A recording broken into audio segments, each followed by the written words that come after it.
ಹುಡುಕಾಟ ಪ್ರಾರಂಭಿಸಿದ್ದು within 2 hours ಒಳಗಡೆನೆ ಸೌಜನ್ಯ ಸಿಗ್ತಾಳೆ. ಆದ್ರೆ ಶವ ಆಗಿ ಅವಳ ಕೈಗಳನ್ನ ಅವಳದೇ ದುಪಟ್ಟ ಅಂಡ್ ID ಕಾರ್ಡ್ ಇಂದ ಮರಕ್ಕೆ ಕಟ್ಟಿರ್ತಾರೆ. And most brutal part is ಅವಳ ಯೋನಿ, ಅವಳ ಏನಿತ್ತು ಅದ್ರ ಒಳಗಡೆ 6 ಇಂಚ್ ಮಣ್ಣು ತುಂಬಿರ್ತಾರೆ. ಓ ಬಿಡಪ್ಪ, ನಮ್ ಪೊಲೀಸ್ ಅವ್ರಿಗೆ ತಮ್ಮ ಡ್ಯೂಟಿ ಮೇಲೆ ಎಷ್ಟೊಂದು ನಿಷ್ಠೆ ಇದೆ, ಒಂದೇ ದಿನದಲ್ಲಿ ಆರೋಪಿನ ಹಿಡಿದ್ ಬಿಟ್ರಲ್ಲ ಅಂತ ಪೊಲೀಸ್ ಅವ್ರ ಮೇಲೆ ಫುಲ್ ಒಂಥರ ಹೊಗಳ್ತಾ ಇರ್ತಾರೆ. ಆದ್ರೆ ಪಾಪ ಜನರಿಗೆ ಎಲ್ಲಿ ಗೊತ್ತಿತ್ತು ಈ ಕೇಸ್ ನ ರಿಯಲ್ ಆರೋಪಿ ಬೇರೆ ಯಾರೋ ಇದಾರೆ, ಪೊಲೀಸ್ ಅವರೇ ಈ ಕೇಸ್ ನ ಮಿಸ್ಲೀಡ್ ಮಾಡೋದಕ್ಕೆ ಸುಮ್ನೆ ಸಂತೋಷ್ನ ಅರೆಸ್ಟ್ ಮಾಡಿದ್ದಾರೆ ಅಂತ. ಪೊಲೀಸ್ ಅವರು ಈ ಕೇಸ್ ಅಲ್ಲಿ ಕರಪ್ಟ್ ಆಗಿದ್ದಾರೆ, ಪೊಲೀಸ್ ಅವರೇ ಸತ್ಯ ಮುಚ್ಚಿಡ್ಲಿಕ್ಕೆ ಟ್ರೈ ಮಾಡ್ತಿದ್ದಾರೆ. ಹಾಗಾಗಿ ಈ ಕೇಸ್ ನ ಇನ್ಮುಂದೆ ಪೊಲೀಸ್ ಅವರಲ್ಲದೆ CBI ಅವರು ಇನ್ವೆಸ್ಟಿಗೇಷನ್ ಮಾಡಬೇಕು, ಈ ಕೇಸ್ ನ CBI ಒಪ್ಸಿ ಅಂತ ಅಗೇನ್ ಪ್ರೊಟೆಸ್ಟ್ ಗಳು ಸ್ಟಾರ್ಟ್ ಆಗ್ತವೆ. ಸೌಜನ್ಯ ಕೇಸ್ ಒಂದೇ ಅಲ್ಲ, ನಾರಾಯಣ ಹಾಗೂ ಯಮುನಾ ಕೇಸಲ್ಲೂ, ವೇದವಲ್ಲಿ ಕೇಸಲ್ಲೂ, ಆ ಬ್ಯಾಂಕ್ ಮ್ಯಾನೇಜರ್ ನ ಕೇಸಲ್ಲೂ ಹಾಗೂ ಪದ್ಮಲತಾ ಕೇಸಲ್ಲೂ ಸೀದಾ ಡೈರೆಕ್ಟ್ ಡೌಟ್ ಬರೋದೆ ಊರಿನ ಗೌಡ್ರ ಮೇಲೆ. ಸೌಜನ್ಯ ಕೇಸ್ ಬಿಟ್ಟು ಆ ಇನ್ನೊಂದು ಕೇಸ್ ಯಾವುದು, ಅದಕ್ಕೂ ಸಂತೋಷ್ಗೂ ಏನ್ ಸಂಬಂಧ, ಅದ್ರಲ್ಲಿ ಯಾಕೆ ಸಂತೋಷ್ನ ಪೊಲೀಸ್ ಅವರು ಫಿಟ್ ಮಾಡಿದ್ರು ಅಂತ ಪ್ರತಿಯೊಂದು ಹೇಳ್ತೀನಿ. ನಾನು ಈ ಚಾನೆಲ್ ನ ಸ್ಟಾರ್ಟ್ ಮಾಡ್ದಾಗಿಂದ one of the most requested video ಬಂದು ಸೌಜನ್ಯ ಕೇಸ್ ಬಗ್ಗೆ. ಸರಿ, ನಮ್ ದೂತ ಸಭೆಯ ಪ್ರಜೆಗಳು ಇಷ್ಟೊಂದು ಕೇಳ್ತಿದಾರಲ್ಲ, ಈ ಒಂದು ಕೇಸ್ ಬಗ್ಗೆ ವಿಡಿಯೋ ಮಾಡುವ ಅಂತ ಸೌಜನ್ಯ ಕೇಸ್ ಬಗ್ಗೆ ನಾನು ರಿಸರ್ಚ್ ಸ್ಟಾರ್ಟ್ ಮಾಡಿದೆ. ಅಂಡ್ ಟ್ರಸ್ಟ್ ಮೀ, ಎಷ್ಟೊಂದು ಕಾಂಪ್ಲೆಕ್ಸ್ ಈ ಒಂದು ಕೇಸ್ ಇದೆ ಅಂತಂದ್ರೆ ನನ್ ತಲೆನೇ ಕೆಟ್ಬಿಡ್ತು. ಬಟ್ ಡೋಂಟ್ ವರಿ, ನಿಮ್ಗಂತೂ ಪ್ರತಿ ಒಂದನ್ನ ತುಂಬಾ ಸಿಂಪಲ್ ಆಗಿ ಅರ್ಥ ಮಾಡಿಸ್ತೇನೆ. ಅನ್ಕೊಳ್ಳಿ, ಒಂದು ಊರು, ಆ ಊರಲ್ಲಿ ಒಂದು ಗೌಡ್ರ ಕುಟುಂಬ ಇದೆ. ಅಂಡ್ ಆ ಗೌಡ್ರ ಕುಟುಂಬ ತುಂಬಾನೇ ಪವರ್ಫುಲ್, ಲೈಕ್ ನಾವು ಮೂವೀಸ್ ಅಲ್ಲಿ ನೋಡ್ತೀವಲ್ಲ ಹಂಗೆ. ಸೊ ಗೌಡ್ರ ಊರು ಬಂದು ಧರ್ಮಸ್ಥಳ ಅಂತ. ಆ ಒಂದು ಊರಲ್ಲಿ ಇವ್ರಿಗೆ ಸಖತ್ ಕಂಟ್ರೋಲ್ ಇರುತ್ತೆ. ಈವನ್ ಅದೇ ಒಂದು ರೀಜನ್ ಅಲ್ಲಿ ಇರುವಂತಹ ಒಂದು ತುಂಬಾನೇ ಪಾಪ್ಯುಲರ್ ದೇವಸ್ಥಾನನು ಸಹ ಇವರೇ ಕಂಟ್ರೋಲ್ ಮಾಡ್ತಿರ್ತಾರೆ. ಆ ಒಂದು ದೇವಸ್ಥಾನ ಇಂದ ಈ ಗೌಡ್ರ ಕುಟುಂಬಕ್ಕೆ ಎಷ್ಟೊಂದು ದುಡ್ಡು ಬರ್ತಾ ಇರುತ್ತೆ ಅಂತಂದ್ರೆ, ಅದೇ ದುಡ್ಡಲ್ಲಿ ಇವರು ಬೇಜನ್ ಪ್ರೈವೇಟ್ ಪ್ರೈಮರಿ ಅಂಡ್ ಹೈಸ್ಕೂಲ್ಸ್ ನ ಸ್ಥಾಪನೆ ಮಾಡಿರ್ತಾರೆ, ಬೇಜನ್ ಪ್ರೈವೇಟ್ ಮೆಡಿಕಲ್ ಕಾಲೇಜಸ್ ಇರ್ತವೆ, ಅಂಡ್ ಬೇಜನ್ ಪ್ರೈವೇಟ್ ದೊಡ್ಡ ಹಾಸ್ಪಿಟಲ್ಸ್ ಇರ್ತವೆ. ಒಟ್ಟಲ್ಲಿ ಹೇಳ್ಬೇಕು ಅಂತಂದ್ರೆ ದುಡ್ಡಿನ ಸುರಿಮಳೆ ಇವ್ರಿಗೆ. ನೋಡಿ, ನಮ್ಮ ಭಾರತ ದೇಶದಲ್ಲಿ ಒಂದು ಕಾನೂನಿದೆ, ದ ರಿಲಿಜಿಯಸ್ ಎಂಡೋಮೆಂಟ್ ಆಕ್ಟ್ 1863 ಅಂತ. ಬೇಸಿಕಲಿ ಈ ಒಂದು ಕಾನೂನು ಏನ್ ಹೇಳುತ್ತೆ ಅಂತಂದ್ರೆ, ಭಾರತದಲ್ಲಿ ಯಾವ್ದೆಲ್ಲ ಹಿಂದೂ ಟೆಂಪಲ್ಸ್ ಇದಾವೋ ಅವೆಲ್ಲ ಗವರ್ಮೆಂಟ್ ಪ್ರಾಪರ್ಟಿ. ಆ ಹಿಂದೂ ಟೆಂಪಲ್ಸ್ ನ ಮ್ಯಾನೇಜ್ಮೆಂಟ್ ಎಲ್ಲ ಗವರ್ಮೆಂಟ್ ಕೈಗೆ ಹೋಗಿ ಗವರ್ಮೆಂಟ್ ಡಿಸೈಡ್ ಮಾಡುತ್ತೆ ಆ ಮ್ಯಾನೇಜ್ಮೆಂಟ್ ಅಲ್ಲಿ ಯಾರ್ ಕೆಲ್ಸಕ್ಕೆ ಇರಬೇಕು, ಯಾರ್ ಕೆಲ್ಸಕ್ಕೆ ಇರಬಾರ್ದು, ಅಂಡ್ ಆ ಟೆಂಪಲ್ ಇಂದ ಬರ್ತಿರುವಂತಹ ಡೊನೇಷನ್ ಅಮೌಂಟ್ ನ ಏನ್ ಮಾಡಬೇಕು ಅಂತ. ಸೊ ಈ ಒಂದು ಕಾನೂನಿನ ಪ್ರಕಾರ ಗವರ್ಮೆಂಟ್ ಇಂಡಿಯಾದಲ್ಲಿ ಇರುವಂತಹ ಆಲ್ಮೋಸ್ಟ್ ಎಲ್ಲಾ ಹಿಂದೂ ಟೆಂಪಲ್ಸ್ ನ ತನ್ನ ಕಂಟ್ರೋಲ್ ಅಲ್ಲಿ ತಗೋತಾ ಇರ್ಬೇಕಾದ್ರೆ ಗವರ್ಮೆಂಟ್ ಅಫಿಷಿಯಲ್ಸ್ ಧರ್ಮಸ್ಥಳ ಶ್ರೀ ಮಂಜುನಾಥ ದೇವಸ್ಥಾನಕ್ಕೂ ರೀಚ್ ಔಟ್ ಮಾಡ್ತಾರೆ. ಅಂಡ್ ಆಗ ಇಷ್ಟು ದಿನ ಟೆಂಪಲ್ ನ ಕಂಟ್ರೋಲ್ ಮಾಡ್ತಿದ್ದಂತಹ ಆ ಗೌಡ್ರ ಕುಟುಂಬ ಏನ್ ಹೇಳುತ್ತೆ ಗೊತ್ತಾ, ಇಲ್ಲ ಇದು ಹಿಂದೂ ಟೆಂಪಲ್ ಅಲ್ಲ, ಇದು ಜೈನ್ ಫ್ಯಾಮಿಲಿಗೆ ಬಿಲಾಂಗ್ ಮಾಡುವಂತಹ ಒಂದು ಪ್ರೈವೇಟ್ ಟೆಂಪಲ್ ಅಂತ ಹೇಳ್ತಾರೆ. ನಾನು ಇಷ್ಟು ದಿನ ಧರ್ಮಸ್ಥಳ ಶ್ರೀ ಮಂಜುನಾಥ ದೇವಸ್ಥಾನ ಒಂದು ಹಿಂದೂ ಟೆಂಪಲ್ ಅಂತ ಅನ್ಕೊಂಡಿದ್ದೆ. ಆದ್ರೆ ಈಗಷ್ಟೇ ನನಗೂ ಗೊತ್ತಾಗಿದ್ದು ಇದು ಹಿಂದೂ ಟೆಂಪಲ್ ಅಲ್ಲ, ಇದು ಒಂದು ಜೈನ್ ಫ್ಯಾಮಿಲಿಗೆ ಬಿಲಾಂಗ್ ಮಾಡುವಂತಹ ಪ್ರೈವೇಟ್ ಜೈನ್ ಟೆಂಪಲ್ ಅಂತ. ಸೊ ಹೀಗಾಗಿ ಗವರ್ಮೆಂಟ್ ಅಫಿಷಿಯಲ್ಸ್ ಏನೂ ಮಾಡಕ್ಕಾಗದೆ ಇವತ್ತಿನವರೆಗೂ ಈ ಒಂದು ಧರ್ಮಸ್ಥಳ ಶ್ರೀ ಮಂಜುನಾಥ ದೇವಸ್ಥಾನನ ಒಂದು ಪ್ರೈವೇಟ್ ಟ್ರಸ್ಟ್ ನಡೆಸ್ಕೊಂಡು ಹೋಗ್ತಿದೆ. ಅಂಡ್ ಆ ಪ್ರೈವೇಟ್ ಟ್ರಸ್ಟ್ ನ ಓನರ್ ಯಾರು, ಅದೇ ಗೌಡ್ರ ಕುಟುಂಬ. ನೋಡಿ, ನಾನು ಈ ವಿಡಿಯೋದಲ್ಲಿ ಯಾರ್ದನ್ನು ರಿಯಲ್ ನೇಮ್ಸ್ ನ ಬಳಸ್ತಿಲ್ಲ. ಪ್ರೀವಿಯಸ್ಲಿ ಬೇರೆ ಯೂಟ್ಯೂಬರ್ಸ್ ತಮ್ಮ ವಿಡಿಯೋಸ್ ಅಲ್ಲಿ ರಿಯಲ್ ನೇಮ್ಸ್ ನ ಬಳಸಿದ್ದಾರೆ ಅನ್ನೋ ಒಂದೇ ಒಂದು ಕಾರಣಕ್ಕೆ ಅವ್ರ ವಿಡಿಯೋಸ್ ನ ಡಿಲೀಟ್ ಮಾಡಿಸಿದ್ದಾರೆ. ಸೊ ಅವ್ರ ಜೊತೆ ಆಗಿದ್ದು ನನ್ ಜೊತೆ ಆಗೋದ್ ಬೇಡ, ಸತ್ಯ ಮುಚ್ಚೋಗೋದು ನನ್ಗೆ ಇಷ್ಟ ಇಲ್ಲ. ಹಾಗಾಗಿ ನಾನಿಲ್ಲಿ ರಿಯಲ್ ನೇಮ್ಸ್ ನ ಬಳಸ್ತಿಲ್ಲ. ಆದ್ರೆ ನಾನು ಯಾರನ್ನ ಪಾಯಿಂಟ್ ಔಟ್ ಮಾಡಿ ಹೇಳ್ತಿದ್ದೀನಿ ಅನ್ನೋದು ಮಾತ್ರ ನಿಮಗೆ ತುಂಬಾ ಕ್ಲಿಯರ್ಲಿ ಅರ್ಥ ಆಗುತ್ತೆ. Don't worry.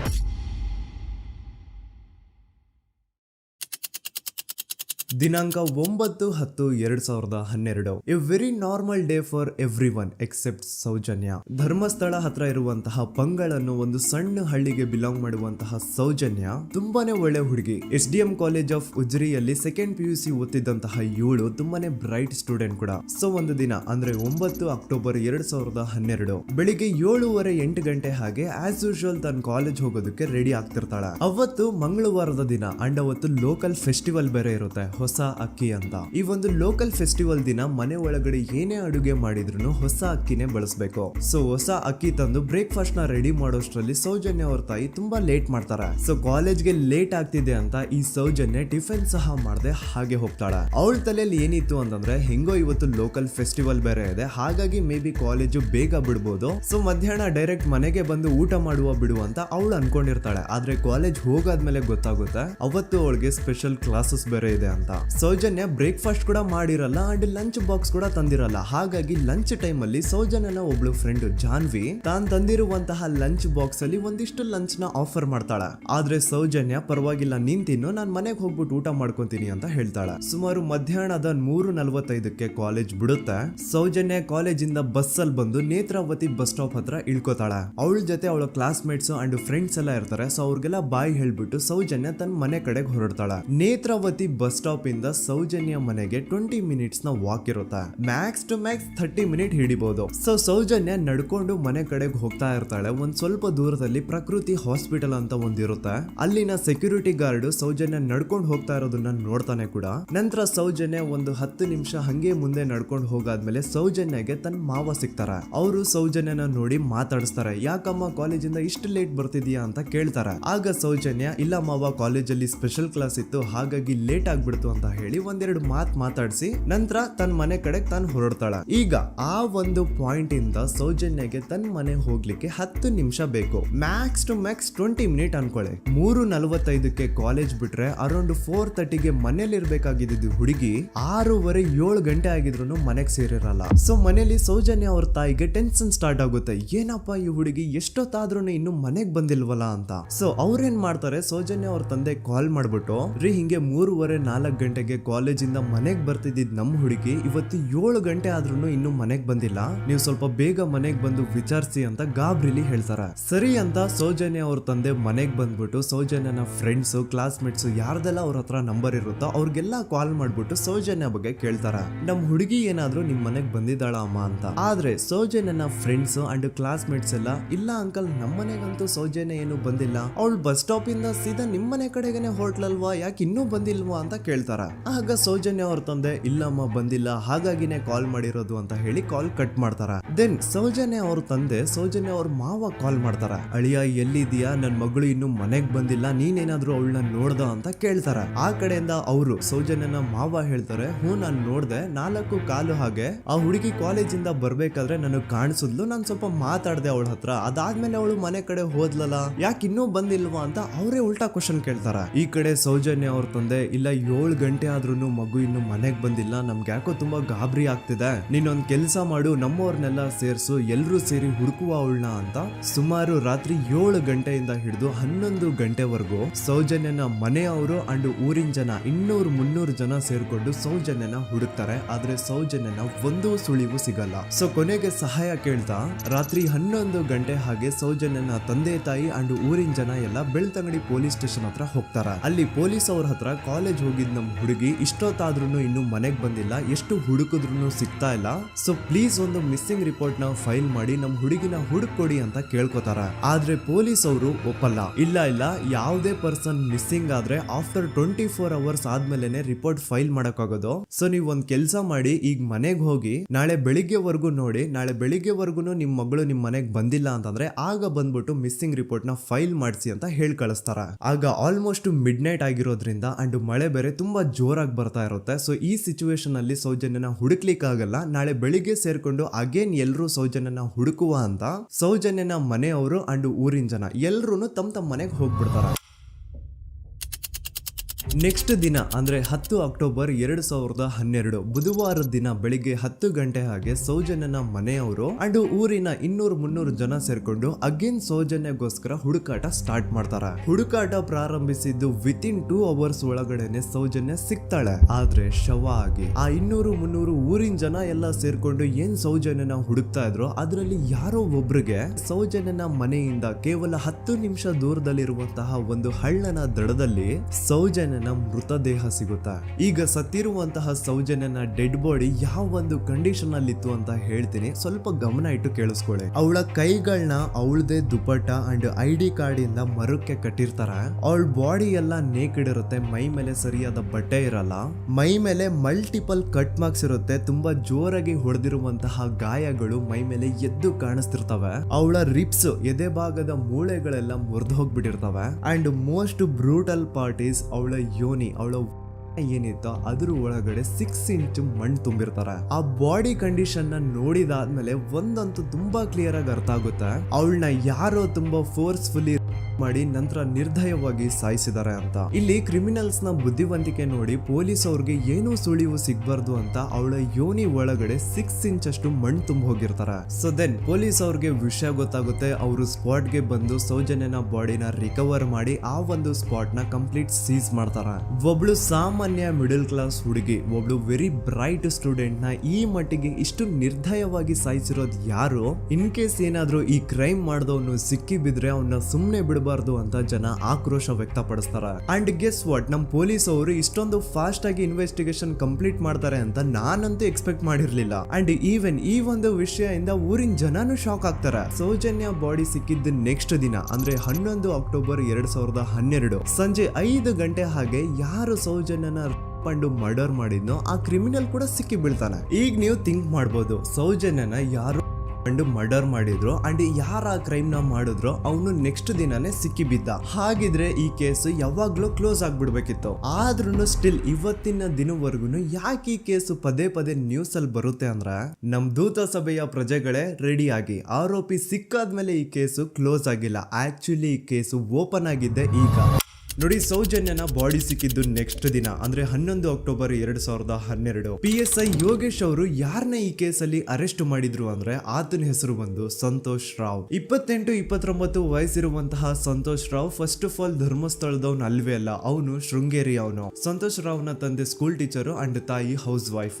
ಸಂತೋಷ್ ಮೊದ್ಲಿಂದನೂ ಒಂದ್ ಸ್ವಲ್ಪ ಮೆಂಟಲಿ ಇಲ್ಲಿರೋದ್ರಿಂದ ಅವನಿಗೆ ವಿದ್ಯೆ ಬರಹ ಅನ್ನೋದು ತಲೆಗೆ ಹೋಗಿರಲ್ಲ. ಹಾಗಾಗಿ ಅವನು ಶೃಂಗೇರಿಯಲ್ಲಿ ಒಂದು ಹೋಟೆಲ್ ಅಲ್ಲಿ ಕೆಲಸ ಮಾಡ್ತಿರ್ತಾನೆ. ಮೆಂಟಲಿ ಅನ್ಸ್ಟೇಬಲ್ ಇದ್ರೂ ಸಹ ಈತನಿಗೆ ದೇವ್ರ ಮೇಲೆ ಬಹಳ ನಂಬಿಕೆ ಇರುತ್ತೆ. ಹಾಗಾಗಿ ತಿಂಗಳಿಗೆ ಒಮ್ಮೆ ಆದ್ರೂ, ಅಟ್ಲೀಸ್ಟ್ 2 ತಿಂಗಳಿಗೆ ಒಮ್ಮೆ ಆದ್ರೂ ಈತ ಯಾವ್ದಾದ್ರು ಒಂದು ಪುಣ್ಯಕ್ಷೇತ್ರಕ್ಕೆ ವಿಸಿಟ್ ಮಾಡಿ ಬರ್ತಿರ್ತಾನೆ. ಹಾಗೇನೆ ಈ ಸತಿನೂ ಸಹ ಈತ ಧರ್ಮಸ್ಥಳಕ್ಕೆ ಬಂದಿರ್ತಾನೆ. ಇವನು ಧರ್ಮಸ್ಥಳಕ್ಕೆ ಬಂದಿದ್ದು ದಿನಾಂಕ 9 ಅಕ್ಟೋಬರ್ 2012. ಈ ದಿನಾಂಕನ ಸ್ವಲ್ಪ ನೋಟ್ ಮಾಡಿ ಇಟ್ಕೊಳ್ಳಿ, ಯಾಕಂತಂದ್ರೆ ಮುಂದೆ ಈ ಕೇಸಲ್ಲಿ ಇದೇ ಮೇಜರ್ ಟರ್ನಿಂಗ್ ಪಾಯಿಂಟ್. ಸೊ ಸೌಜನ್ಯನ ಡೆತ್ ಆಗಿಂತ ಒಂದು ದಿನ ಹಿಂದೆ ಧರ್ಮಸ್ಥಳಕ್ಕೆ ಬಂದಿರುವಂತಹ ಸಂತೋಷ್ ರಾವ್ಗೆ ಎಲ್ಲೂ ಉಳ್ಕೊಳ್ಳಿಕ್ಕೆ ಹೋಟೆಲ್ ಅಲ್ಲಿ ಅಥವಾ ಲಾಡ್ಜ್ ಅಲ್ಲಿ ರೂಮ್ ಸಿಗಲ್ಲ.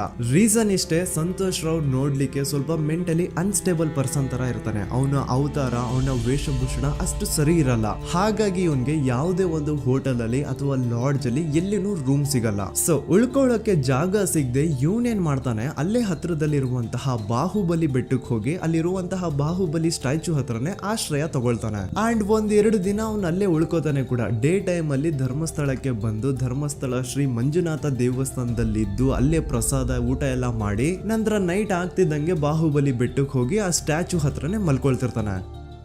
ಸೊ ಒಂದು ದಿನ ಅಂದ್ರೆ 11 ಅಕ್ಟೋಬರ್ 2012 ಸಂಜೆ 5 ಗಂಟೆ ಹಾಗೆ ಈ ಸಂತೋಷ್ ರಾವ್ ತನ್ನ ಪಾಡಿಗೆ ತಾನು ಆ ಬೆಟ್ಟದ ಮೇಲೆ ಕೂತ್ಕೊಂಡು ಸೀನರೀಸ್ ನ ಎಂಜಾಯ್ ಮಾಡ್ತಾ ಇರಬೇಕಾದ್ರೆ ಯಾರೋ ಅದೇ ಊರಿನ 5 ಜನ ಕಿಡಿಗೇಡಿಗಳು ಬಂದು ಇವನ್ ಹತ್ರ ಜಗಳ ತೆಗಿತಾರ.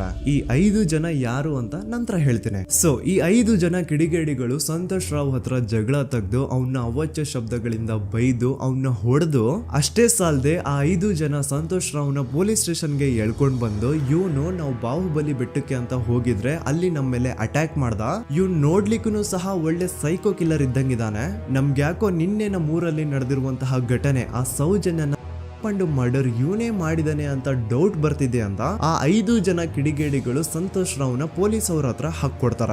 ಅಂಡ್ ಪೊಲೀಸ್ ಅವರು ಕೂಡ ಎಂತವ್ರು ನೋಡಿ, ಯಾರೋ 5 ಜನ ಕಿಡಿಗೇಡಿಗಳು ಬಂದು ಇವನೇ ಕೊಲೆ ಮಾಡಿದಾನೆ ಅಂತ ಹೇಳಿದ ತಕ್ಷಣ ಹಿಂದೆ ಮುಂದೆ ಕ್ರಾಸ್ ಚೆಕ್ ಮಾಡದೆ ಸಂತೋಷ್ ರಾವ್ನ ಅರೆಸ್ಟ್ ಮಾಡಿ ಸೌಜನ್ಯ ಕೇಸ್ನ ಆರೋಪಿ ಸಿಕ್ಕಿದಾನೆ ಅಂತ ಎಲ್ಲಾ ಕಡೆ ಘೋಷಣೆ ಮಾಡ್ಬಿಡ್ತಾರ. ಜನರಿಗೆ ಈ ಕಡೆ ಒಂಥರ ನೆಮ್ಮದಿ, ಓ ಬಿಡಪ್ಪ ನಮ್ ಪೊಲೀಸ್ ಅವ್ರಿಗೆ ತಮ್ಮ ಡ್ಯೂಟಿ ಮೇಲೆ ಎಷ್ಟೊಂದು ನಿಷ್ಠೆ ಇದೆ, ಒಂದೇ ದಿನದಲ್ಲಿ ಆರೋಪಿನ ಹಿಡಿದ್ಬಿಟ್ರಲ್ಲ ಅಂತ ಪೊಲೀಸ್ ಅವ್ರ ಮೇಲೆ ಫುಲ್ ಒಂಥರ ಹೊಗಳ್ತಾ ಇರ್ತಾರೆ. ಆದ್ರೆ ಪಾಪ ಜನರಿಗೆ ಎಲ್ಲಿ ಗೊತ್ತಿತ್ತು ಈ ಕೇಸ್ ನ ರಿಯಲ್ ಆರೋಪಿ ಬೇರೆ ಯಾರೋ ಇದಾರೆ, ಪೊಲೀಸ್ ಅವರೇ ಈ ಕೇಸ್ ನ ಮಿಸ್ಲೀಡ್ ಮಾಡೋದಕ್ಕೆ ಸುಮ್ನೆ ಸಂತೋಷ್ ನ ಅರೆಸ್ಟ್ ಮಾಡಿದ್ದಾರೆ ಅಂತ. ಸೊ ಸಂತೋಷ್ ರಾವ್ ಒಂದು ಹುಡುಗಿಯ ರೇಪ್ ಅಂಡ್ ಮರ್ಡರ್ ಕೇಸ್ ಅಲ್ಲಿ ಅರೆಸ್ಟ್ ಆಗಿದ್ದಾನೆ ಅನ್ನೋ ವಿಷಯ ಸಂತೋಷ್ ನ ತಾಯಿಗೆ ಗೊತ್ತಾದಾಗ ಅವ್ರ ಪಾಪ ನೋವಲ್ಲಿ ಕುರ್ಗಿ ಸಾಯ್ತಾರ. ಅಂಡ್ ಇನ್ನು ಅವ್ರ ತಂದೆ ಒಂದು ಕಡೆ ಪಾಪ ಹೆಂಡತಿನ ಕಳ್ಕೊಂಡಿರುವಂತಹ ನೋವು, ಇನ್ನೊಂದು ಕಡೆ ಮಗ ನೋಡಿದ್ರೆ ಯಾವ್ದೋ ಫಾಲ್ಸ್ ಕೇಸ್ ಅಲ್ಲಿ ಅರೆಸ್ಟ್ ಆಗಿದ್ದಾನೆ. ಈ ಕಡೆ ಕೇಸ್ ನ ಇನ್ವೆಸ್ಟಿಗೇಷನ್ ನಡೀತಾ ಇದೆ. ಅಂಡ್ ಇಲ್ಲಿ ನಾನು PSI ಯೋಗೇಶ್ ಅವ್ರ ಬಗ್ಗೆ ಅಂತೂ ಮೆನ್ಷನ್ ಮಾಡ್ಲೇಬೇಕು. ಈ ಪೊಲೀಸ್ ಆಫೀಸರು ಗೊತ್ತಿದ್ದು ಈ ತಪ್ಪನ ಮಾಡಿದ್ರು ಅಥವಾ ಗೊತ್ತಿಲ್ದೇನೆ ಈ ತಪ್ಪನ ಮಾಡಿದ್ರು ನನ್ಗಂತೂ ಗೊತ್ತಿಲ್ಲ.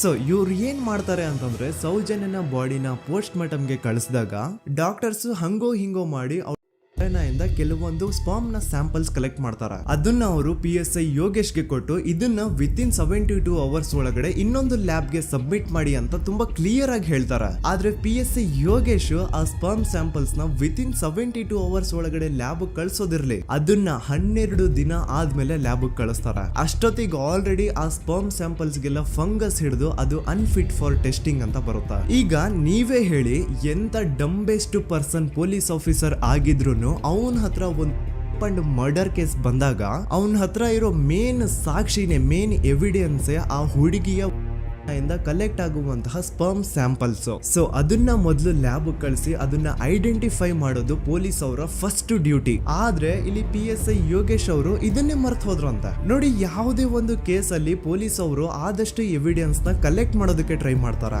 ಆದ್ರೆ ಈ ಒಂದು ಕೇಸ್ ಅಲ್ಲಿ ಮಾತ್ರ ಪೊಲೀಸ್ ಅವರು ಎವಿಡೆನ್ಸ್ ನ ಕಲೆಕ್ಟ್ ಮಾಡೋ ಬದಲಾಗಿ ಎವಿಡೆನ್ಸ್ ನ ಡಿಸ್ಟ್ರಾಯ್ ಮಾಡೋದ್ರಲ್ಲಿ ಮುಂದೆ ಇದ್ರು. ಅಷ್ಟೇ ಅಲ್ಲದೆ ಈ ಪೊಲೀಸ್ ಆಫೀಸರ್ ಸೇರ್ಕೊಂಡು ಸಂತೋಷ್ ರಾವ್ಗೆ ಸೆಲ್ ಅಲ್ಲಿ ಎಂತ ಟಾರ್ಚರ್, ಎಂತ ಹಿಂಸೆ ಕೊಡ್ತಾರೆ ಅಂದ್ರೆ ನೆನ್ಸ್ಕೊಂಡ್ರೆ ಮೈ ಜುಮ್ ಅನ್ನುತ್ತ. ಹೊಡಿಯೋದು, ಕೆಟ್ಟದಾಗ ಬೈಯೋದು, ಇದೆಲ್ಲ common. Most brutal parties Santosh ರಾವ್ನ ಪ್ಯಾಂಟ್ ಬಿಚ್ಚಿ ಅವನ ಪ್ರೈವೇಟ್ ಪಾರ್ಟ್ ಮೇಲೆ ಬಿಸಿ ಬಿಸಿ ಕುದೀತಾ ಇರುವಂತಹ ನೀರ್ ಚಲ್ತಾರ. ಈ ಕ್ರೈಮ್ ನೀನೇ ಮಾಡಿದ್ಯಾ ಅಂತ ಒಪ್ಕೋ, ಇಲ್ಲ ಅಂತಂದ್ರೆ ನಿನ್ನ ಸೆಲ್ ಒಳಗಡೆನೆ ಸಾಯಿಸ್ಬಿಡ್ತೀವಿ, ನಿನ್ನ ತಂದೆ ತಾಯಿ ಎಲ್ರು ಸಾಯಿಸ್ಬಿಡ್ತೀವಿ ಅಂತ ಬ್ಲಾಕ್ ಮೇಲ್ ಮಾಡ್ತಾರ. ನೋಡಿ, ಸಂತೋಷ್ ರಾವ್ ಜಾಗದಲ್ಲಿ ನನ್ನಂತ ನಿಮ್ಮಂತ ನಾರ್ಮಲ್ ಪರ್ಸನ್ ಯಾರಾದ್ರೂ ಇದ್ದಿದ್ರೆ ಪೊಲೀಸ್ ಅವರು ಕೊಡ್ತಿರುವಂತಹ ಹಿಂಸೆನ ತಡ್ಕೊಳಕ್ಕಾಗದೆ ಆ ಕ್ರೈಮ್ ಮಾಡಿಲ್ಲ ಅಂದ್ರೂ ಮಾಡಿದೀನಿ ಅಂತ ಒಪ್ಕೊಬಿಡ್ತಾ ಇದ್ವಿ. ಆದ್ರೆ ಸಂತೋಷ್ ರಾವ್ ಮೆಂಟಲಿ ಇಲ್ಲಿರೋದೇ ಅವನ್ಗೆ ಅಡ್ವಾಂಟೇಜ್ ಆಗೋಯ್ತು. ಪೊಲೀಸ್ಗಳು ಸಂತೋಷ್ ರಾವ್ಗೆ ಎಷ್ಟೇ ಹೊಡೆದ್ರು, ಎಷ್ಟೇ ಬೈದ್ರು, ಎಷ್ಟೇ ಬ್ಲಾಕ್ ಮೇಲ್ ಮಾಡಿದ್ರು ಸಂತೋಷ್ ರಾವ್ ಬಾಯಲ್ಲಿ ನಾನ್ ಈ ಕ್ರೈಮ್ ನ ಮಾಡಿಲ್ಲ ಅಂತಾನೆ ಬರುತ್ತೆ ಹೊರತು ಆ ಕ್ರೈಮ್ ನ ಅವನು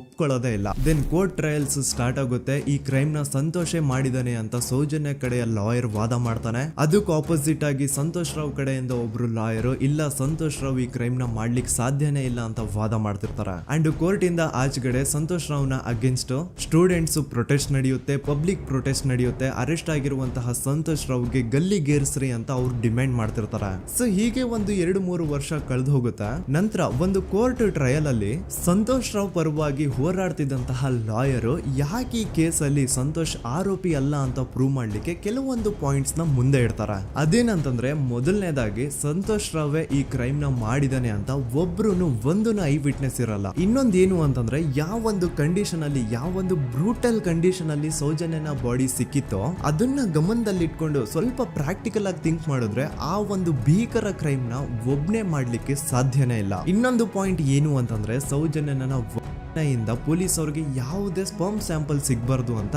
6 ಇಂಚು ಅಷ್ಟು ಮಣ್ಣು ಹಾಕಿರ್ತಾರ. ಸೊ ಈಗ ನೀವೇ ಹೇಳಿ, ಮೆಂಟಲಿ ಇಲ್ಲಿರುವಂತಹ ಪರ್ಸನ್ಗೆ ಇಷ್ಟೊಂದು ಬುದ್ಧಿವಂತಿಕೆ ಇರುತ್ತಾ ಅನ್ಕೊಳ್ಳಿ. ಅಷ್ಟೊಂದು ಬುದ್ಧಿವಂತಿಕೆ ಅವ್ನಿಗಿದ್ರೂ ಆ ಕ್ರೈಮ್ ಮಾಡಾದ್ಮೇಲೆ ಅವನ ಊರಿಂದ ಓಡ್ ಹೋಗ್ಬೋದಾಗಿತ್ತು. ಆದ್ರೆ ಮತ್ತ್ಯಾಕೆ ಅವನು ಅದೇ ಊರಲ್ಲೇ ಇರ್ತಾನೆ. ಅಂಡ್ ಸೌಜನ್ಯ ಕೊನೆಯದಾಗಿ ಪ್ರಕೃತಿ ಹಾಸ್ಪಿಟಲ್ ಮುಂದ್ಗಡೆಯಿಂದ ನಡ್ಕೊಂಡು ಹೋಗ್ತಾ ಇರ್ಬೇಕಾದ್ರೆ ಆ ಪ್ರಕೃತಿ ಹಾಸ್ಪಿಟಲ್ ನ ಸೆಕ್ಯೂರಿಟಿ ಗಾರ್ಡ್ ನೋಡ್ತಾನೆ. ಅಂಡ್ ಪ್ರಕೃತಿ ಹಾಸ್ಪಿಟಲ್ ನ ಆಚೆಗಡೆ CCTV ಕ್ಯಾಮರಾನು ಇರುತ್ತೆ. ಸಡನ್ಲಿ ಆ CCTV ಫುಟೇಜ್ ಕೂಡ ಕಾಣೆ ಆಗ್ಬಿಡುತ್ತಾ. ಇನ್ನೊಂದೇನು ಅಂತಂದ್ರೆ, ಸೌಜನ್ಯನ ಮರ್ಡರ್ ಆಗಿದ್ದು ನೆಕ್ಸ್ಟ್ ದಿನಾನೇ ಪೊಲೀಸ್ ಅವರು ಆರೋಪಿನ ಹಿಡಿದ್ರು. ಸೊ ಹಾಗಿದ್ದಾಗ ಆ ಕಲೆಕ್ಟ್ ಮಾಡಿರುವಂತಹ ಸ್ಪರ್ಮ್ ಸ್ಯಾಂಪಲ್ಸ್ ನ ಲ್ಯಾಬ್ ಗೆ ಕಳಿಸಿ ಇವನೇ ಆರೋಪಿ ಅಂತ ಕನ್ಫರ್ಮ್ ಮಾಡೋ ಬದಲಾಗಿ ಯಾಕೆ ಪೊಲೀಸ್ ಅವರು ಆ ಸ್ಪರ್ಮ್ ಸ್ಯಾಂಪಲ್ಸ್ ನ ತಮ್ಮ ಹತ್ರನೇ ಇಟ್ಕೊಂಡು 12 ದಿನವರೆಗೂ ಅದಕ್ಕೆ ಫಂಗಸ್ ಹಿಡಿಯೋವರೆಗೂ ಕಾದು ಆಮೇಲೆ ಅದನ್ನ ಲ್ಯಾಬ್ ಕಳಿಸಿದ್ರು. ಅಂಡ್ ಮೇನ್ ಇಂಪಾರ್ಟೆಂಟ್ ಆಗಿ ಸಂತೋಷ್ ರಾವ್ಗೆ ಒಂದು ಗುಪ್ತ ರೋಗ ಇರುತ್ತೆ, ಅದೇ ಫಿಮೋಸಿಸ್ ಅಂತ. ಈ ಕಾಯಿಲೆ ಏನು ಅಂತ ನಾನು ಈ ವಿಡಿಯೋದಲ್ಲಿ ಡೀಟೇಲ್ಡ್ ಆಗಿ ಎಕ್ಸ್ಪ್ಲೈನ್ ಮಾಡ್ಲಿಕ್ಕೆ ಆಗಲ್ಲ.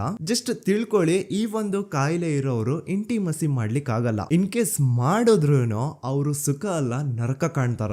ಸೊ ಇಷ್ಟೆಲ್ಲ ವ್ಯಾಲಿಡ್ ಪಾಯಿಂಟ್ಸ್, ಇಷ್ಟೆಲ್ಲ ಫ್ಯಾಕ್ಟ್ಸ್ ಕಣ್ ಮುಂದೆ ಇರಬೇಕಾದ್ರೆ ಸ್ಟಿಲ್ ಪೊಲೀಸ್ ಅವರು ಯಾಕೆ ಈ ಕ್ರೈಮ್ ನ ಸಂತೋಷ್ ರಾವೇ ಮಾಡಿದಾನೆ ಅಂತ ಇವನ್ ಹಿಂದೆ ಬಿದ್ದಿದ್ದಾರೆ. ಯಾಕೆ ಅವರು ಈ ಕ್ರೈಮ್ ಇವನ್ ಬಿಟ್ರೆ ಬೇರೆ ಯಾರಾದ್ರೂ ಮಾಡಿರ್ಬೋದಲ್ಲ ಅಂತ ಆ ಆಂಗಲ್ ಅಲ್ಲಿ ಇನ್ವೆಸ್ಟಿಗೇಷನ್ ಮಾಡ್ತಿಲ್ವಲ್ಲ ಅಂತ ಪೊಲೀಸ್ ಅವರ ಇನ್ವೆಸ್ಟಿಗೇಷನ್ ಮೇಲೆ ಈಗ ಕ್ವಶನ್ ಬರುತ್ತೆ. So after hearing all of this, ಎಲ್ಲರಿಗೂ ಈಗ ಪೊಲೀಸ್ ಅವರ ಇನ್ವೆಸ್ಟಿಗೇಷನ್ ಇನ್ವೆಸ್ಟಿಗೇಷನ್ ಮೇಲೆ ಡೌಟ್ ಬರುತ್ತೆ. ಅಂಡ್ ಈವನ್ ಸೌಜನ್ಯ ಅವ್ರ ಮನೆಯವರು ಕೂಡ ನಿಜವಾದ ಆರೋಪಿ ಸಂತೋಷ್ ಅಲ್ಲ ಅಂತ ತಮ್ಮ ಅಭಿಪ್ರಾಯನ ವ್ಯಕ್ತಪಡಿಸ್ತಾರೆ. ಆಗ ಅಲ್ಲಿವರೆಗೂ ಸಂತೋಷ್ ರಾವ್ನ ಗಲ್ಲಿಗೇರಿಸಿ ಅಂತ ಏನು student protest and public protest ಎಲ್ಲ ನಡೀತಾ ಇತ್ತು, ಈಗ ಅದೆಲ್ಲ ನಿಂತು ಹೋಗಿ ಎಲ್ಲಾ ಹೇಟ್ ರೈಡ್ ಪೊಲೀಸ್ ಅವ್ರ ಕಡೆಗೆ ಹೋಗುತ್ತೆ. ಪೊಲೀಸ್ ಅವರು ಈ ಕೇಸಲ್ಲಿ ಕರಪ್ಟ್ ಆಗಿದ್ದಾರೆ, ಪೊಲೀಸ್ ಅವರೇ ಸತ್ಯ ಮುಚ್ಚಿಡ್ಲಿಕ್ಕೆ ಟ್ರೈ ಮಾಡ್ತಿದ್ದಾರೆ. ಹಾಗಾಗಿ ಈ ಕೇಸ್ನ ಇನ್ಮುಂದೆ ಪೊಲೀಸ್ ಅವರಲ್ಲದೆ ಸಿಬಿಐ ಅವರು ಇನ್ವೆಸ್ಟಿಗೇಷನ್ ಮಾಡಬೇಕು, ಈ ಕೇಸ್ನ ಸಿಬಿಐ ಒಪ್ಸಿ ಅಂತ ಅಗೇನ್ ಪ್ರೊಟೆಸ್ಟ್ ಗಳು ಸ್ಟಾರ್ಟ್ ಆಗ್ತವೆ. ಸೊ ಧರ್ಮಸ್ಥಳದಲ್ಲಿ ಇಷ್ಟೊಂದು ಹೋರಾಟಗಳಾಗ್ತಿದಾವೆ, ಒಬ್ಳು ಹುಡುಗಿ ಜೊತೆ ಇಷ್ಟೊಂದು ಅನ್ಯಾಯ ಆಗಿದೆ,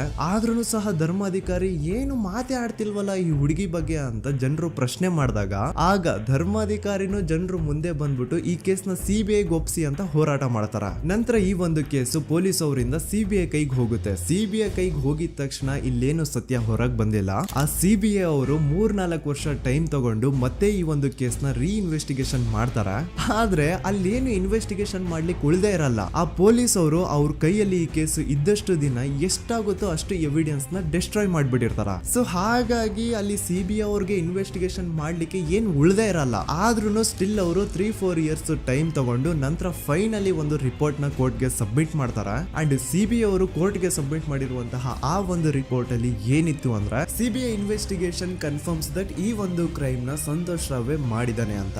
ಆದ್ರೆ ಐರೋನಿ ಈಸ್ ಇದೇ ಒಂದು ರಿಪೋರ್ಟ್ ಅಲ್ಲಿ ಇವ್ರು ಏನ್ ಹೇಳ್ತಾರೆ ಅಂದ್ರೆ ಅವ್ರಿಗೆ ಯಾವುದೇ ತರ ಎವಿಡೆನ್ಸ್ ಸಿಕ್ಕಿಲ್ಲ ಅಂತ. ಯಾಕಂದ್ರೆ ಈ ಸೌಜನ್ಯ ಕೇಸು ಪೊಲೀಸ್ ಅವ್ರ ಕೈಯಲ್ಲಿ ಇದ್ದಾಗ ಪೊಲೀಸ್ ಅವರು ತಮ್ಮ ನಿರ್ಲಕ್ಷ್ಯದಿಂದ ಎಲ್ಲಾ ಎವಿಡೆನ್ಸ್ ನ ಕಳ್ಕೊಂಡ್ಬಿಟ್ಟಿರ್ತಾರ. ಅಂತದ್ರಲ್ಲಿ ಯಾವ ಒಂದು ಆಧಾರದ ಮೇಲೆ ಇವರು ಸಂತೋಷ್ ರಾವ್ ಈ ಕ್ರೈಮ್ ನ ಮಾಡಿದ್ದಾರೆ ಅಂತ ಕ್ವಶನ್ ಮಾಡಿದಾಗ ಸಿಬಿಐ ಅವ್ರ ಕಡೆಯಿಂದ ನೋ ಆನ್ಸರ್. ನೋಡಿ, ಮೊದ್ಲು ಈ ಒಂದು ಕೇಸ್ ನ ಪೊಲೀಸ್ ಅವರು ಇನ್ವೆಸ್ಟಿಗೇಷನ್ ಮಾಡಿ ನಂತರ ಈ ಒಂದು ಕೇಸು ಸಿಬಿಐ ಅವ್ರ ಕೈಗೆ ಹೋಗಿ ಅವರು 3-4 ವರ್ಷ ಟೈಮ್ ತಗೊಂಡು ಇನ್ವೆಸ್ಟಿಗೇಷನ್ ಮಾಡಿ ದೆನ್ ಫೈನಲ್ ರಿಪೋರ್ಟ್ ನ ಕೋರ್ಟ್ ಗೆ ಸಬ್ಮಿಟ್ ಮಾಡೋಷ್ಟ್ರಲ್ಲಿ ಸುಮಾರು 5-6 ವರ್ಷ ಕಳೆದು ಹೋಗಿರುತ್ತೆ. ಅಂಡ್ ಸ್ಟಿಲ್ ಈ ಒಂದು ಕೇಸಲ್ಲಿ ಏನೂ ಕನ್ಕ್ಲೂಷನ್ ಸಿಕ್ಕಿರಲ್ಲ.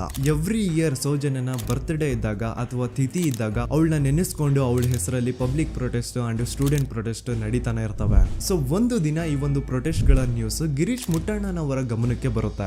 ಯಾರು ಈ ಗಿರೀಶ್ ಮುಟ್ಟಣ್ಣನವರ ಅಂದ್ರೆ ಇವರು very honest X police man. ನೀವು ನಂಬಲ್ಲ, ಇವ್ರು ಪೊಲೀಸ್ ಆಫೀಸರ್ ಇದ್ದಾಗ ಪಬ್ಲಿಕ್ ಅಲ್ಲಿ ಒಬ್ಬ MLA ಹೊಡೆದಿರ್ತಾರ. ಅಷ್ಟೇ ಅಲ್ಲ, ಪೊಲೀಸ್ ಡಿಪಾರ್ಟ್ಮೆಂಟ್ ಅಲ್ಲಿ ಕರಪ್ಷನ್ ಇದೆ, ಕರಪ್ಷನ್ ಇದ್ದಿದ್ ಕಡೆ ನಾನ್ ಇರಲ್ಲ ಅಂತ ಹೇಳ್ಬಿಟ್ಟು ತಮ್ಮ ಪೊಲೀಸ್ ಡ್ಯೂಟಿನ ಬಿಟ್ಬಿಟ್ಟು ಈಗ ಸಮಾಜದಲ್ಲಿ ಏನೇ ಅನ್ಯಾಯ ಆಗಿದ್ರು ಅದ್ರ ಅಗೇನ್ಸ್ಟ್ ವಾಯ್ಸ್ ರೈಸ್ ಮಾಡ್ತಿದಾರ. ಸೊ ಈ ಗಿರೀಶ್ ಮುಟ್ಟಣ್ಣನವರಿಗೆ ಸೌಜನ್ಯ ಕೇಸ್ ಬಗ್ಗೆ ಗೊತ್ತಾದಾಗ ಅವ್ರಿಗೆ ಈ ಕೇಸು ತುಂಬಾನೇ ಕಾಡುತ್ತೆ.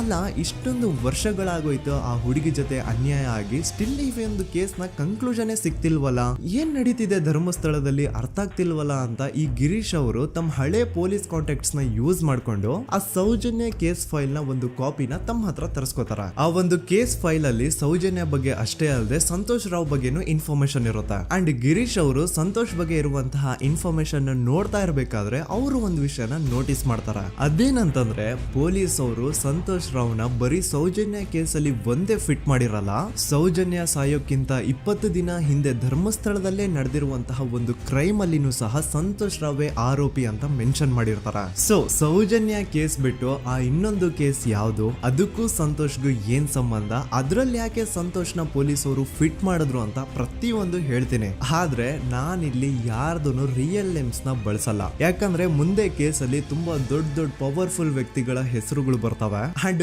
ನನ್ ವಿಡಿಯೋ ಯೂಟ್ಯೂಬ್ ಇಂದ ಡಿಲೀಟ್ ಆಗೋದು ನನ್ಗೆ ಇಷ್ಟ ಇಲ್ಲ. ಹಾಗಾಗಿ ನಾನಿಲ್ಲಿ ಯಾರ್ದು ರಿಯಲ್ ನೇಮ್ಸ್ ನ ಬಳಸ್ತಿಲ್ಲ. ಬಟ್ ಯಾರ ಬಗ್ಗೆ ಹೇಳ್ತಿದ್ದೀನಿ ಅಂತ ಒಂದ್ ಸ್ವಲ್ಪ ನೀವೇ ಅರ್ಥ ಮಾಡ್ಕೊಳ್ಳಿ.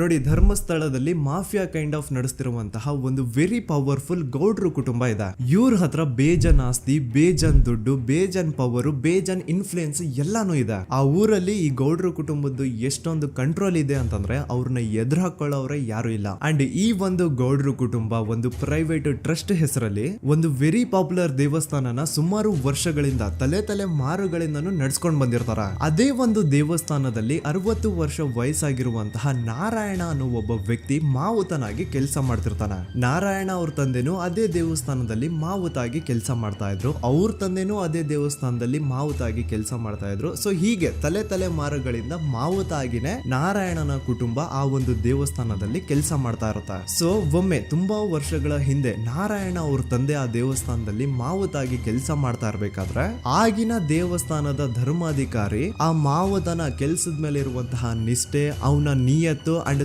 ತಲೆಮಾರುಗಳಿಂದ ಅವರು ದೇವಸ್ಥಾನಕ್ಕೆ ಸಲ್ಲಿಸ್ತಿರುವಂತಹ ಸೇವೆನ ಮೆಚ್ಚಿ ಆ ಧರ್ಮಾಧಿಕಾರಿ ಆ ನಾರಾಯಣ ಅವ್ರ ತಂದೆ ಆ ಮಾವುತನಿಗೆ ಒಂದು ಜಮೀನ್ ಕೊಡ್ತಾರೆ ಆಸ್ ಎ ಗಿಫ್ಟ್ ಆಗಿ. ಸೊ ಈಗ ಫ್ಲಾಶ್ ಬ್ಯಾಕ್ ಇಂದ ಒಂದ್ ಸ್ವಲ್ಪ ಮುಂದೆ ಬರುವ 2010-11ರಲ್ಲಿ ಯಾವೊಂದು ಜಮೀನ ಆಗಿನ ಧರ್ಮಾಧಿಕಾರಿ ನಾರಾಯಣ ಅವ್ರ ತಂದೆಗೆ ಆಸ್ ಎ ಗಿಫ್ಟ್ ಆಗಿ ಕೊಟ್ಟಿದ್ರು, ಈಗ ನಾರಾಯಣ ಅವ್ರ ತಂದೆ ಸತ್ ಹೋಗಿ ಆ ಒಂದು ಜಮೀನು ನಾರಾಯಣ ಹೆಸರಿಗೆ ಆಗಿರುತ್ತೆ. ಅಂಡ್ ಆಗಷ್ಟೇ ಗೊತ್ತಾಗುತ್ತೆ ಆ ಜಮೀನ ವೆರಿ ಆಪೋಸಿಟ್ ಒಂದು ದೊಡ್ಡ ಹೈವೇ ಬರ್ತಿದೆ ಅಂಡ್ ಅದರಿಂದ ಜಮೀನ ರೇಟು 10 ಪಟ್ಟು ಜಾಸ್ತಿ ಆಗುತ್ತೆ ಅಂತ. ಸೊ ಈ ವಿಷಯ ಗೊತ್ತಾಗಿ ನೋಡಿ ದಾನ ಮಾಡದಂತಹ ಧರ್ಮಾಧಿಕಾರಿ ಅಂತೂ ಸತ್ ಹೋದ್ರು, ಆದ್ರೆ ಅವ್ರ ಮುಂದಿನ ಪೀಳಿಗೆ ಅವ್ರಿಗೆ ಈ ಜಮೀನ್ ಮೇಲೆ ಕಣ್ಬಿದ್ದು ನಾರಾಯಣ ಅವ್ರ ಹತ್ರ ಆ ಜಾಗನ ವಾಪಸ್ ಕೇಳ್ತಾರ. ಆದ್ರೆ ನಾರಾಯಣ ಕೊಡಲ್ಲ. ಇಲ್ಲ ನಾನ್ ಯಾಕೆ ಕೊಡ್ಲಿ, ನಮ್ ತಂದೆಯಿಂದ ಸಿಕ್ಕಿರುವಂತಹ ಜಮೀನ್ ಇದು, ನಮ್ ತಂದೆಯ ಕೊನೆ ಗುರುತು ಇದು ನನ್ನ ಹತ್ರ ಇರೋದು, ಸೊ ಇದನ್ನ ನಾನು ಯಾವುದೇ ಕಾರಣಕ್ಕೂ ಬಿಟ್ಕೊಡಲ್ಲ ಅಂತ ಆ ಗೌಡ್ರು ಕುಟುಂಬನ ನಾರಾಯಣ ಎದುರು ಹಾಕೋತಾರ.